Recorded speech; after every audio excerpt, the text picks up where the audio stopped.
Hey there, my name is Lucas Mulepo, and you listen to the Square One Show, a podcast about the journey. On this episode, I sat down with Juniours Moremi, a LLB graduate, legal professional, and writer. Our conversation ranges from feminism, gender based violence, financial literacy. He shares one single tip that helped him to graduate law in record time, and a whole lot more. I hope you enjoy the show. Juniors, welcome to the show, dude. I always wanted to do this with you for a very long time. No, man, thanks for having me. Sure.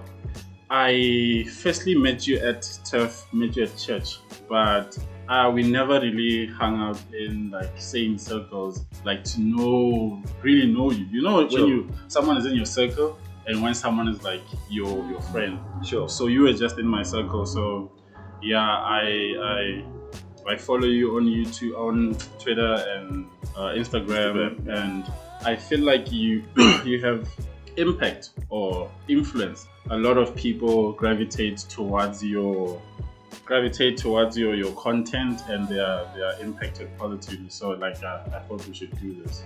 Yeah, sure. Yeah. Thanks, man. So where I'd like us to start is your background, like where you are from, where you grew up, where you went to school, high school, and yeah, let's just pick it up from there. Okay, so like you already said, my name is Juniours Moremi. I'm from Gapane, a small township in Bulawayo, Limpopo, just outside Zeni. But I grew up in a small village called Iketle. I went to high school in a school deep in the village, just in Mujaji, called Mandela Balozi Agricultural High School. I went to University of Limpopo. I studied and graduated my LLB in 2018. And yeah, I'm currently in Pretoria, as you know. That's where we are right now. So from like high school, like what type of person were you? You know, when you go to school with different people. There's like your class rep, prefect type, and there's that guy who stays in the back. So where were you between that? So I was the guy at the back, but it was sort of like a conflict of personalities because I was the quiet guy, but the quiet guy who sits at the back. Because ideally, most of the times, the guys who sit at the back are the guys who usually are the bad guys, or those guys who make noise. Troublemaker. Sure, but I wasn't really a troublemaker, but I preferred to sit at the back, and that was the kind of guy I was. I was very shy growing up. I feel like I still am, but most people beg to differ based on the kind of personality I portray. Yeah. Because I'll be one of those. Sure. No, but through time I learned to work with that. I learned that talking a lot makes you look less shy, or rather less nervous. Let me say. I tend to be very nervous around people. Even now, I can champion you, but really, nah, don't be. Maybe like this is going to be for two people. Sure. Like that, so you can relax. Sure. So sitting at the back and let's say excelling, like were you doing well? Yeah, of course. Like metric, even though you were sitting at the back. Yes, I was. Really? I don't think sitting at the back actually affected me that much. It's more of who you associate yourself with and the time you give your books that actually matters. Yeah. So I was amongst troublemakers, but when I get home, I don't live with troublemakers. Really? So, So like when you are like, I wasn't sitting at the back, but at the same time, like you say, you grew up in the village. I was also in the village, and I thought like I wasn't informed enough about like what do I want to do after matric, and sometimes it's also about like your surrounding. Let's say your neighborhood. No one in your neighborhood went to varsity or stuff like that, so you don't dream beyond that. Sure. So when you were in matric, like you knew what you wanted to do the following year.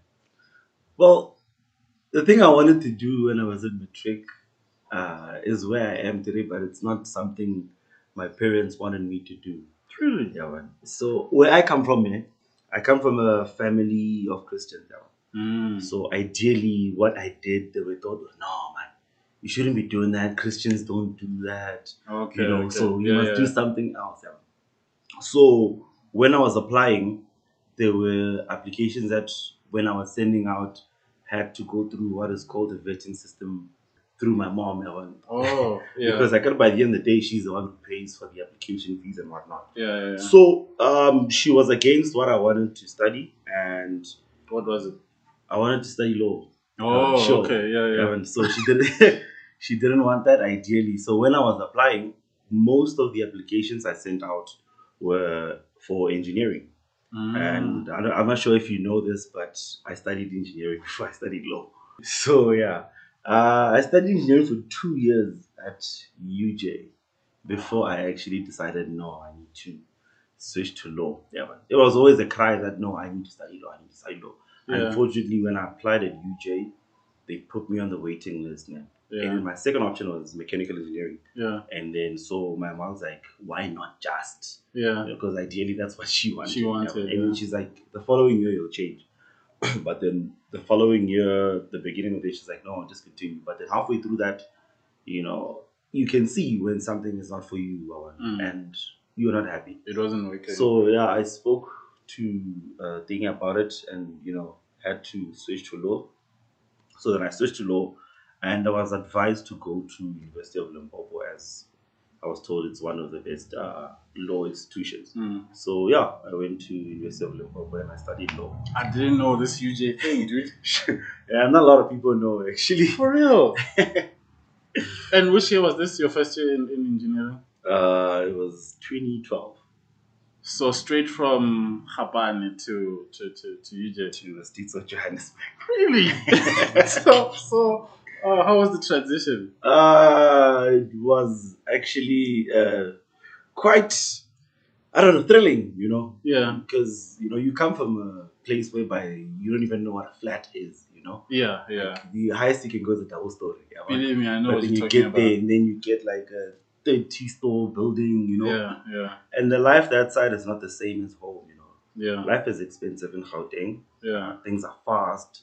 Very fast. There's so many different things from lifestyle to how academics operate to a whole lot of stuff, So I was exposed to a whole different environment like the one at home, You get more inspired when you're this side. No offense to anyone who's in the village or anything, but things are very fast and very inspiring and eye-opening on my side from, when you come to Gauteng, which is why when I actually completed my degree at UL, I actually always want to come back this side. So, you knew. I knew how life was outside I knew of term. Sure. Wow, dog. So with moving from Kapani to Jozi, so a lot of people like me, I always had a view of Joburg through the movie like Zoti, Sure. Jerusalem, all this type of stuff. Like, oh man, I'm not sure I want to go there. Like, Sure. I didn't want to because of the crime and stuff. Didn't you like have fears like that as well? No, I did actually. Because they'd always warn us that, you must be careful that side. You'll get mad, stuff like that. You'll be exposed to a lifestyle that is way ahead of you. You'll be exposed to drugs, women, and whatnot, And those are the kind of things that you actually encounter everywhere. Yeah. But to be honest, it's worse this side. Because in Pretoria, there's a lot of pressure this side, like Pretoria and Joburg, to be specific. Oh, yeah, Things work different here than they do at UL, They worked in a different way than they did back then, Unfortunately, I've never been mugged before. Or fortunately, let me say. So it's some things that I've experienced and some I haven't experienced to that extent whereby I can actually attest or testify to say, this is how Joburg life is. Although it's real, you hear it around. You hear people saying 1, 2, 3 happened. The streets are not safe. Yeah. But it's not as bad. Yeah, it's not as bad as you see it in the movies. Yeah. Or maybe we don't quite see it or experience it enough or the same. The people will tell you that what we see in the movies is real. It happened to me. But personally speaking, it hasn't been like that.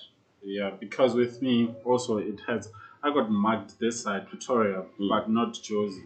So I think again it has to do with the values and the morals you taught at home.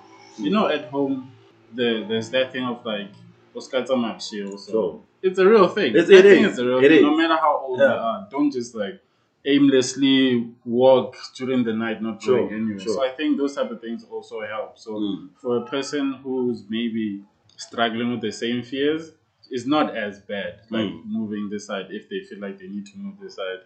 You just have to like live by certain Sure. values for you to be safe. So you move to Turf. Mm. Which year was this? I went to Turf in 2014. 2014 was my first year. I was there 2014 till 17, so I was there for 4 years. For 4 years. And is that LLB record time? Yes, it's Cheers. 4 years. Cheers for that. Like, so the how was the change then from Oof. UJ now to to Turf, bro?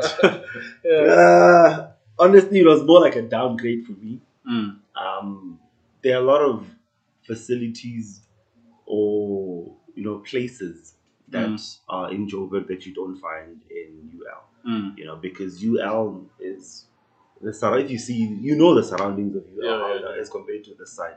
UL is not in the city, not in Polokwane, it's outside Polokwane, Yeah, yeah. township in Turfloop.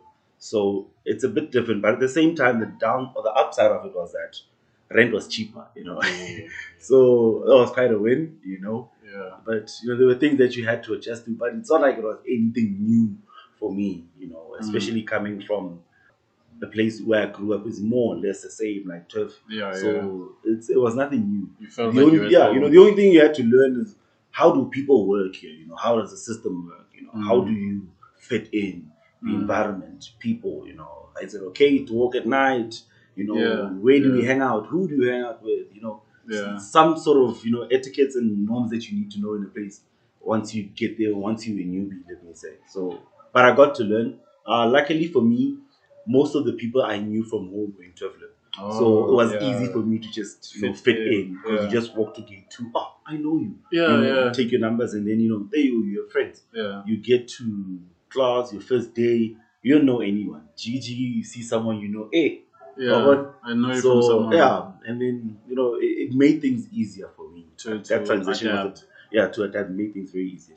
Mm. So if you manage to pass LLB in record time, and like not so many people can do that with any of like those sort of qualifications, Mm. and I think one of the reasons is the pressure of varsity Mm. because like you're away from home, like you just like you're free now, Sure. but somebody's paying your bills. You know that Sure. feeling. So how did you not let the pressures of varsity get to you? Well, first of all, it was the whole idea that it wasn't my first time at university. Oh You understand? yeah, yeah, So it's more of how these things work. University tends to make you relax a lot because now you tell yourself you're away from home, mm, all the mambo and type of thing, yeah, yeah, and then you tend to relax. You get swallowed up in all these things, entertainment. UL has a lot of passions. They have yeah, yeah. quite a lot, entertainment. But just Entertainment like is any other university, you get to relax. No one is gonna shout at you or call your parents or you're not coming to class. yeah, So for me, it was more of you know how this works. Be disciplined. yeah, For me, being disciplined, having time management, knowing when and when not to party, knowing when yeah, to study, when is the right time to study, when is the right time to yeah, go out, when is yeah, the right time to hang out, and basically knowing how to say no. Because now, if you don't know how to say no to going out, mm, hanging out, chilling, drinking, and whatnot, you yeah, get consumed in a lifestyle that you didn't quite sign up for when you went to university. yeah, And yeah, then now you get distracted. You're going to end up finishing a degree, 4 years and 7 years, yeah, yeah, and it's the case. But sometimes people just put themselves under a lot of unnecessary pressure, mm, you know, especially from parents or from your friends who are doing excellently well. mm. Because sometimes you might find that you're prepared for an exam, but because you are under a lot of pressure, you fumble.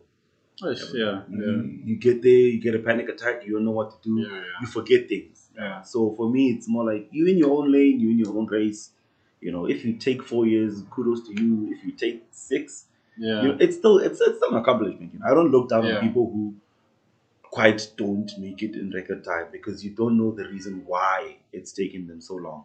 You don't know the reason behind them struggling. Because now you might be smart, but you might have, I don't know, an underlying condition or a mental condition that you're going through that kind of delays you, Yeah. getting that record time. So for me, I think it was that. And since we met in a like a more of a Christian environment, Sure. um, how did that help? How did that contribute to like the discipline, as you say? So ideally going to church then. So when I got to UL, I didn't want to go to church at all, honestly, because it was more of where do you go, number one? Yeah, Which church do you go to? Which one is the right one? So you don't know which one to pick, in as much as you can say, no, they're all Christian churches, just pick one. Like, Yeah. it's not that easy. It's not easy, Yeah. Because I know people who went to church and even left, and they tell you because it's because of the pastor or the people at church, and you'd wonder how, Yes, yeah. that's the only place you'd expect people to teach you right. Yeah. But so for me, I was invited by a friend. He's like, no, just come one Sunday. Come one Sunday. I'm like, oh, okay, cool. Come wait one Sunday. It was nice. It was very nice, Yeah. And I was like, you know what, nah, I'll come back next week again. I didn't come back next week. Yeah. Which is normal. Sure. It happens. So yeah. and I skipped like 2 weeks. And then another friend invited me. No, you should come. I was like, no, I was there last week. Yeah. Didn't you see? He was like, no, like, let's go. And then I went, And this time it was a different guy. Yeah, so when I got there, I invited a friend of mine. I'm like, let's go. So I went to my friend so that I must, shouldn't feel out of place. Yeah. So I went there. And then when I went there, they made an announcement about joining the multimedia team. Yeah. Yeah. So at the back of my mind, it was that thing, you keep saying you want to go to church, but you're not going. Why is it? And then something just subconsciously told me there isn't anything holding me to it. Yeah. But then when I heard, but no, they're looking for people to join the multimedia team, I'm like, there is something that will hold you to it. Like there will be a reason, something will push me and say, let's go. Like you have a purpose. You committed to something. So I was looking for that kind of commitment to say, let's go, So when I joined the multimedia team, something I liked about the church was that it wasn't a church that would really look at where you come from or who you are before they can actually say you can do 1, 2, 3. Yes, because we live in a world whereby who you are, what you do, is determined by exactly, your material possessions. Sure. So being people who didn't quite have a lot as students, there wasn't that segregation or classification of people in there. So and then there's that, something that actually really helped was that they really supported academic excellence. They really supported it. So it wasn't even about, no, you must offer, you must type, you must 1, 2, 3. No. That's true, actually. And it sucks when you get to a church that only prioritizes that, especially if it's a church that is in a university or student setup. I feel like, honestly speaking, the one thing that should come first is you and your academics, or them supporting your academic excellence. Because now you're not going to be talking about you buying a house at that point, because you're still trying to get through your academics. Imagine if now we're in a setup at university, but then they're telling you about building a family, making babies, getting a house. What about the books, So ideally for me, it was that they were so friendly enough to address the whole academic thing, and then going to church quite oftenly, moved us away from all these things that could quite be distractions, So it made me think, hey, okay, going to a bash on a Saturday and then going to church on a Sunday might not be the best idea. You might not even have the energy to wake up and go. So it's one of the things that actually pushed me to say, no, let me just stay with the study. Let me just, relax or not go, So it kind of pushed me there. So plus I didn't want to be that guy or multimedia who's been in multimedia for 6 years. So that was something, no, I need to pass. I need to move. I need to progress out of this. You see how you're saying you didn't want to go to the bash Saturday, then Sunday you got church. I left a bash early because of that. So many times. So many times, like, I have church in the morning. So many people, they like stay there the whole night, and maybe they even drink like the whole Sunday because what's the point? I'm already drunk, So like, that's true. That's definitely my problem was that I was staying off campus. Oh, So there yeah, won't yeah. be that I'll leave K10 or Ish, I'll leave yeah. K11. Like the streets of Gate 1 were not It's safe. not safe, yeah. So plus Konje Gate that, 1 is which side? Mount Tinton side. yes. Oh, yeah. Plus that was the time before they had the whole off campus transport thing. Yeah, Mm, but sure. So I was like, hey, I know. If I'm doing this, I'm gonna be here the whole night and no tomorrow I'm not going to church. yeah. That way. Or otherwise I'm not doing it at all. At all, You know. yeah, So yeah. that was where it was. So, like, I like what you said, man, about a church that encourages you to actually do what you went there to do. You Sure. know, so even like if there's a person who would like to go to church on campus wherever they are, they can look for that in a church to say, Sure. I really want to commit myself to a church that supports my academics. Another thing is like serving, like using a department in a church to serve So yeah. in, so that makes you to grow, because that's true, you know. It it keeps you, it holds you to a higher standard, or it keeps you Sure. accountable, because Sure. if you do not come the next day, it's like you didn't go to work. Yeah. You know, it's like, how do you expect the church to run if Sure. you're not here? You're So there. that's the best way to plug yourself. So TEF, if you remember, it's like a place where it's influenced a lot by politics, you know. Sure. Like there's these campus whatevers, I don't know what they call it. Sure. So you never got into those stuff. I mean, I wasn't a political person. I still am No? not. Really? Yeah. For me, if it had anything to do with academics, I was there. You know. So basically, I would say the structures that I was part of was nothing political. Yeah. What were they? I did sports. Yeah. I played soccer. I did cricket, and then I was part of the CAE, which is the Center of Academic Excellence. It had a sort of like a student mentorship program. Oh yeah. So yeah, I was yeah. part of that. I was also part of a debate team, but then I quit. All these things in turf. Yeah. Yo, dog. Yo. You actually did a lot No, I did a lot. with little time. Sure. Yeah. But that's how you balance things. For me, I feel like you can't just be all about academics. That's how you go crazy. You know, that's how you get panic attacks. You need to refresh. You need to do exercise. You need to be part of these structures. Plus, not only that, being part of certain structures is quite beneficial for your CV as well. It shows that you have certain extramural activities you do. Yeah. You have the need to give back. You know, You're driven. yeah, you know, you academically, not just even academically, but you're just driven. Driven in life and life. So there's a structure. I don't know if it's like the Faculty of Law or something, Sure. BLA or something like Sure, that. I was Were you also part part of of- that? yeah. What's that? So BLA is the Black Lawyers Association. Yeah. So basically, what BLA does, it advocates for black lawyers, or mainly black lawyers, let me Yeah. say. So for me, when I joined BLA, I didn't know what BLA. I just thought BLA, and like our membership is 30 rand. No, I'm in. Yeah. You know, I'm Yeah. in. You know, and you don't see these things before you get in, or what does it do for you?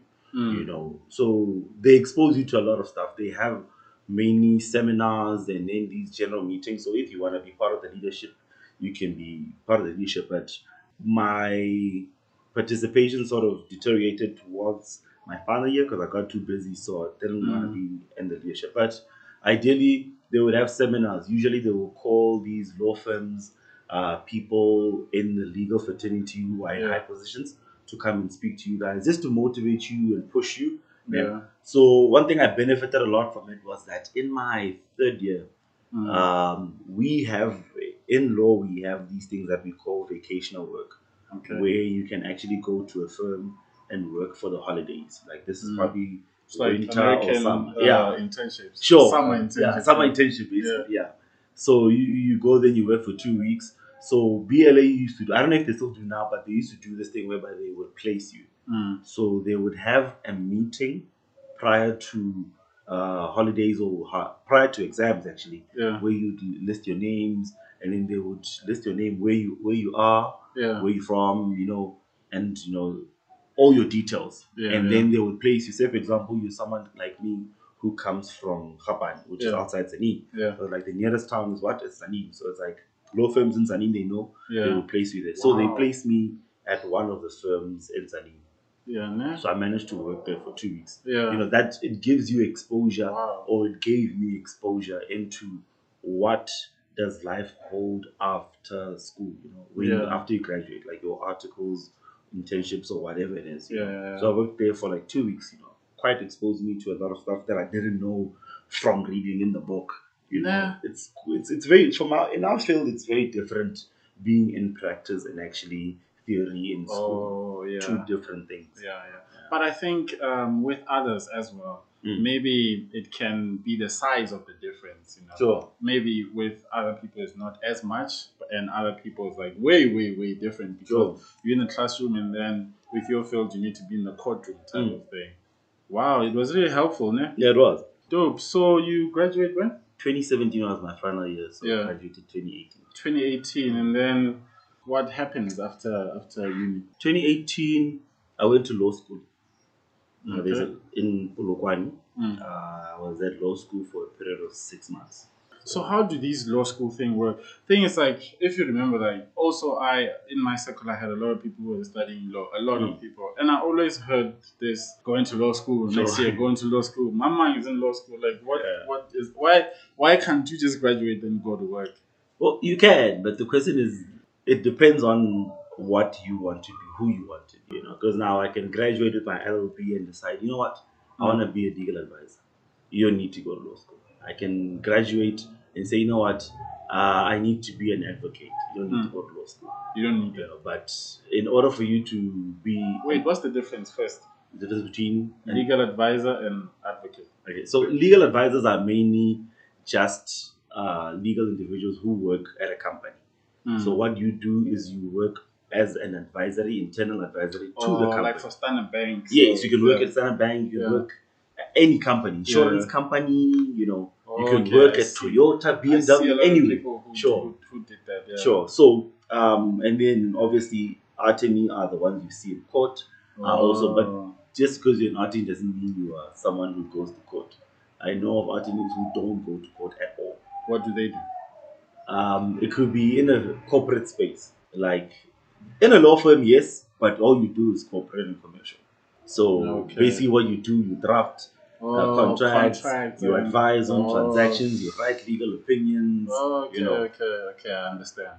And then there are advocates, of course. Advocates are more like they are the ones attorneys brief in matters that require an advocate to appear.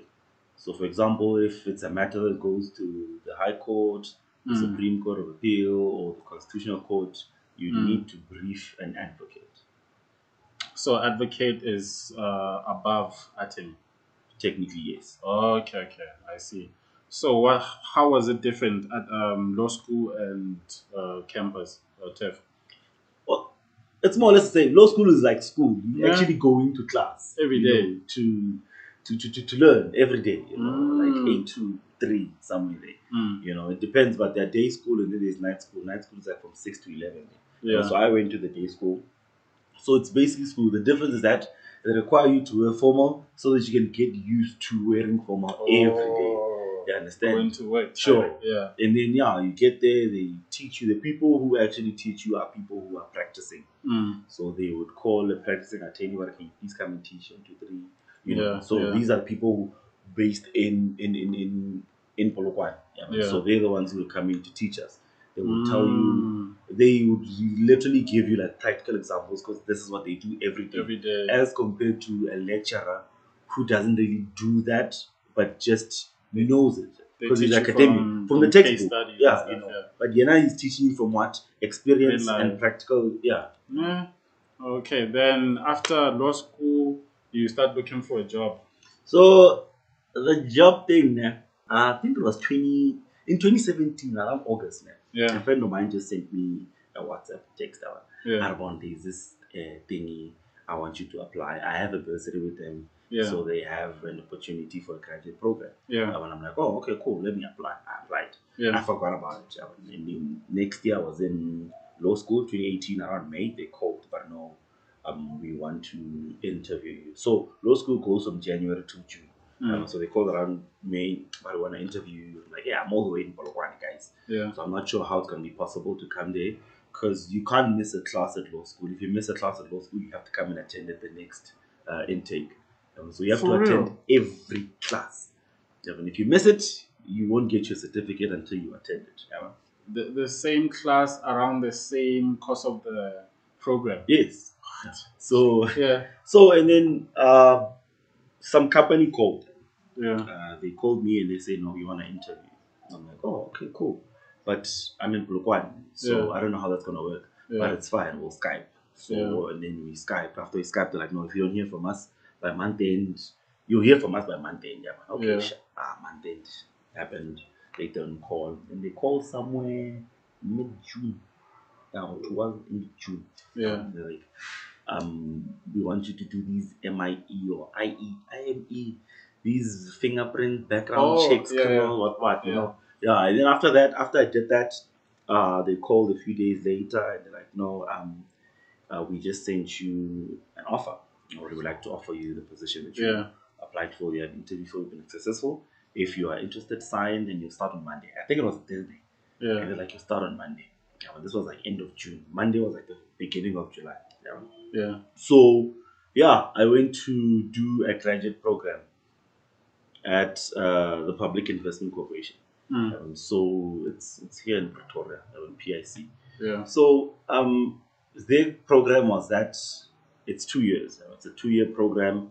As part of that program, they have a structure to it. Unlike other departments, your finance, IT, HR, investment, private equity, and whatnot, it's different to legal. So all the programs are 2 years, but the legal program was structured in a way that 1 year you are there with them doing what they do, Yeah. and then the second year Yeah. they outsource you to go and do your articles. So basically, they have a panel of attorneys which they work with. So they Yeah. were like, "No, we have a graduate here who wants to do the articles. Are you okay with that?" So yeah, I was there for a year. That was 2018 July till 2018 June, Yeah. and then 2019 July I left and went to do my articles. Oh, I see. So I was there for a year, but ideally they were still paying me, but I was kind of working outside. Somewhere else. Yeah. So like you got my attention when you spoke of the whole IME Sure. background check, whatever stuff.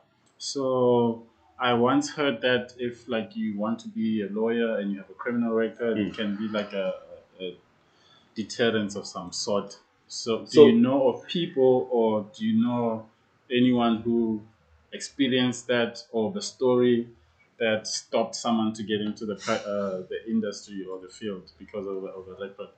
Okay, so other than the record, ideally what they do in order for you to become an attorney is they conduct what is referred to as a fit and proper test. Yeah. So among other things, they look at your criminal record, Yeah. your social history, your credit Credit record, record, yeah. and whatnot. Yeah. But and if those things, either you have a criminal record or your credit record or you are listed on the barrier, not just blacklisted, for example, Yeah. they might consider you as not being fit and proper to be an artist. But Oh. I don't know of anyone who's actually been denied because of the criminal record. Yeah. But I know of people who were because of the credit record thingy and because of just the technicality in your application, because they're very thorough and strict in what. Because you can have a good credit score, no criminal record, no bad history, but then only on technicality that you find that your application will be denied. Okay, I see. Oh, so it's like just something that I heard. Sharp. So now you move from what you call the PIC, you go into like now articles, which is like corporate, like, né? Yeah. Even PIC is like corporate. PIC is corporate. More like corporate. Yeah. So you move from varsity into the corporate world, and like, how do you find your experience in a new environment of working, being an adult now? So things were quite different, because you got used to getting an allowance in varsity to now getting a salary, paying your own bills. Yeah. It's a very different shift. Honestly speaking, being an adult or me coming into the whole working space required twice as much discipline as you had or I had in university, because now no one is going to give you money. The money you get from work is all the money you get. Yeah. Back in varsity, if you run out of money, you call home. Yeah. But now they expect you to be the one who does what? At the end of the month, you send something home. Yeah. You or help with something. Yes, Yeah. something people refer to black tax, which Yeah. I kind of hate the word. But Why? no, like you see, the whole idea of black tax, or the reason why I hate the word black tax, is because people feel like sending money home is an obligation. Okay. Or they've made it like it's an obligation. Yeah. Month end, they want me to send money home. Yeah. It shouldn't be. I mean, throughout your whole life, you never had a cent, but you always had something to eat at home. Yeah. Throughout your whole life, you had a lot of things to be paid for, but you never even put out a cent. Yeah. It's something how they took care of you. For me, the whole black tax idea or black tax in itself is more of an appreciation for me. You're taking care of your family. It's like you're giving back. You're thanking them. Yeah. You're not obligated to, but the problem is now some people, some parents don't understand that. They put you in a position whereby you are forced to pay. Like, hey, we took you to school, you owe us. To a point whereby they even dictate that you're supposed to give us this much. In a sense that when you get an offer, hey, we want to see your cyber pay slip. We want to see how much you make so we can determine how much you give us. Yeah. Which is why they call it black tax. Oh, okay. But ideally, that one is black tax. That's black tax. But ideally, it shouldn't be. But then right now we gave it a whole umbrella. Just giving your parents money is black tax. Your brother says, "Hey, can I get money for what? Some shoes. I want some shoes or something. Just to lift the weight from the parents. You think, like a black tax. And it's like not. You used to do the same things to your brothers and sisters. Sure. That's deep. Who is he supposed to go to if he needs money? He has a brother who's working. Yeah. I mean, his mother is working as well, but is old. It's getting old, They get tired. They've been paid for his school fees. Now let me say, no, Braga, he'll understand. Now he doesn't need to lie and say, hey, they need money for textbooks. It's just a matter of, let me just go to my brother, And then now we look at black tax. I never looked at it like that. And I think it's because I've never been expected to, like being the last born, no one to take care of afterwards. So I never really had to send money to anyone. Except maybe like they really, really need it. But if it's like an emergency. It's not that thing of like I felt like it's expected out of me. Yeah, so you're still telling me about like corporate and you have like your own salary now, and you're sending money home. So and then those are the kind of things you face a lot of challenges once you start working. Hence why they call it adulting. Because now you get to see what it is to be an adult, because you are at a point whereby you've moved from being dependent on your parents to being independent. To a certain extent, them depending on you now, or your siblings depending on you. So it takes time to adjust. You need to have what they refer to as financial intelligence. It's not a matter of knowing numbers, just being financially disciplined. And the discipline that comes like with it. Budget is very important. For some reason, we kind of overlook it and think it's no big deal because I can go borrow money from my friend. To a certain extent, it requires a lot of discipline there. I struggled a lot, to be honest. Like I struggled a lot. Everyone does. Everyone does. But then at some point you have to. And look at you at your age, dog. There's someone who's struggling at 38.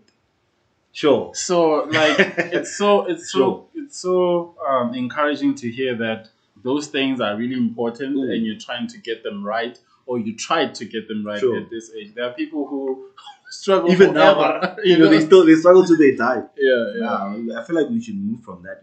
Yeah. We should move from a position whereby we are over indebted. But I feel like people are over indebted because of the lifestyle they choose to live.